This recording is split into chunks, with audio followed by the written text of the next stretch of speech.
ये योजनाएं सत्ता वापसी का रास्ता जरूर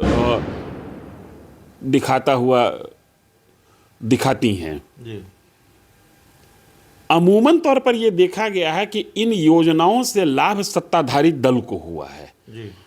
ऐसा इसलिए कह रहा हूं मैं कि सत्ताधारी दल चुनाव के एक साल पहले इन योजनाओं का ऐलान करती हैं और एक दो किस्त जारी करके अपनी क्रेडिबिलिटी साबित कर देती हैं, जिसका लाभ उनको मिल जाता है।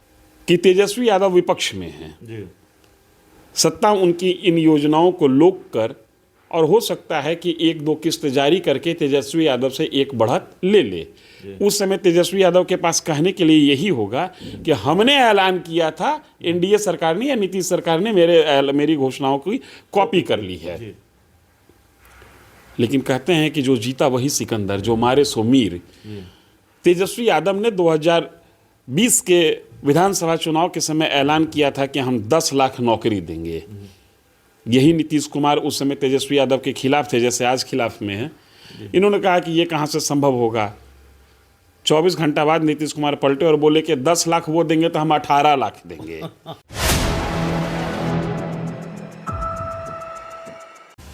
नमस्कार, आप देख रहे हैं 4 PM और मैं हूं अभिषेक मिश्रा।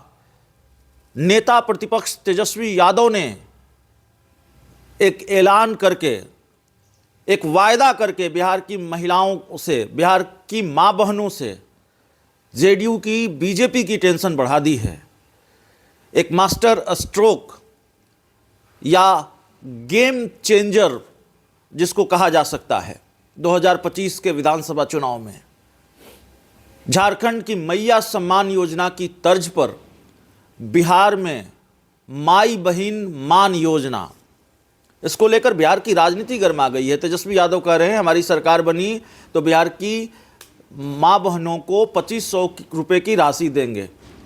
लेकिन जेडीयू बीजेपी के लोग तंज कस रहे हैं, हमला कर रहे हैं, कहाँ से देंगे। तेजस्वी यादव कह रहे हैं पहले वो इसी तरह से करते हैं, बाद में हमारी ही योजनाओं की कॉपी करते हैं। हमारे साथ सीनियर जर्नलिस्ट धीरेन्द्र सर हैं। सर, झारखंड में तो प्रभाव बहुत रहा और मैं खुद गवाह रहा हूं मैया सम्मान योजना का। मैं लगातार ये कह रहा था झारखंड चुनाव के वक्त कि अगर हेमंत सरकार की वापसी होती है और जो कि वापसी लग रही है कि वापसी होगी, तो मैया सम्मान योजना को क्रेडिट जाएगा। तेजस्वी यादव के इस ऐलान ने क्या चुनौती बढ़ा दी है जेडीयू बीजेपी की? देखिए, झारखंड का ही मसला नहीं है जी। हाल के दिनों में देखा गया है कि अनेक राज्यों में, मध्य प्रदेश में लाडली बहन योजना, महाराष्ट्र में, उसके बाद झारखंड में, शुरुआत मानिए दिल्ली से, जहां 200 यूनिट फ्री बिजली और 1000 लीटर पानी फ्री देने की बात हुई। तो ये योजनाएं सत्ता वापसी का रास्ता जरूर दिखाती हैं। अमूमन तौर पर यह देखा गया है कि इन योजनाओं से लाभ सत्ताधारी दल को हुआ है।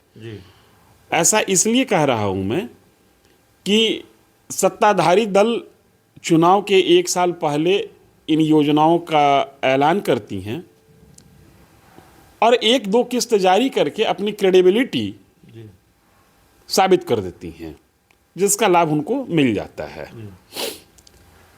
बिहार में ये गेम चेंजर जो प्लान है, जो गेम चेंजर अनाउंसमेंट है, घोषणा है, इसका उद्घोष तेजस्वी यादव ने किया है। आप एक बात बोल रहे हैं, उन्होंने कहा है माई बहन मान योजना। इसके साथ उन्होंने और भी कुछ घोषणाएं की हैं।